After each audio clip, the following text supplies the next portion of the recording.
இந்த தீர்த்த கிணறுகள் அனைத்தையும் பக்தர்கள் அடையாளம் கண்டு கொள்வதற்காக முற்காலத்தில் ஒவ்வொரு தீர்த்த கிணறுகள் அருகேயும் அந்த தீர்த்தத்தின் பெயர் மற்றும் அதில் நீராடுவதால் ஏற்படும் பயன்கள் குறித்து கல்வெட்டுகளில் குறிப்பிடப்பட்டுள்ளது. தீர்த்த கிணறுகள் அனைத்தும் பராமரிப்பில்லாமல் போனதால் கல்வெட்டுகளும் காணாமல் போயுள்ளன. இந்த நிலையில் தற்போது மீண்டும் கடல் உள்வாங்கி காணப்படும் நிலையில் கடலில் கிடக்கும் கல்வெட்டுகள் வெளியே தெரிந்து வருகின்றன.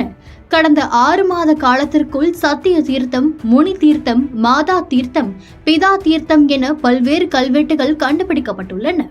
இதன் தொடர்ச்சியாக இன்றைய தினம் மீண்டும் ஒரு கல்வெட்டு வெளியே தெரிந்தது. அப்போது உடல் முழுவதும் திருநீறு பூசியபடி, கழுத்தில் ருத்ராட்ச மாலை, முருகன் படம் கொண்ட கயிறு அணிந்தபடி கடற்கரைக்கு வந்த நபர் கல்வெட்டை பார்த்ததும் அதன் அருகே சென்று அமர்ந்தார்.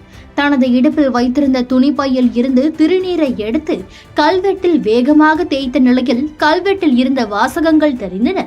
கந்த மாதன தீர்த்தம் என்று எழுதப்பட்டிருந்த அந்த கல்வெட்டில் மூழ்குவோருக்கு பாவங்களை போக்கி பரிசுத்தத்தை தர வல்லது என்றும் குறிப்பிடப்பட்டுள்ளது.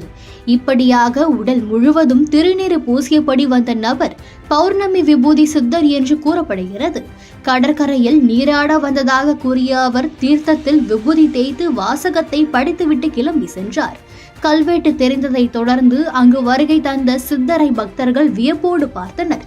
திருச்செந்தூர் கடற்கரையில் இதுபோன்று கிடைக்கும் அரிய கல்வெட்டுகளை கோவில் நிர்வாகம் எடுத்து பாதுகாக்க வேண்டும் என்று பக்தர்கள் கோரிக்கை விடுத்துள்ளனர்.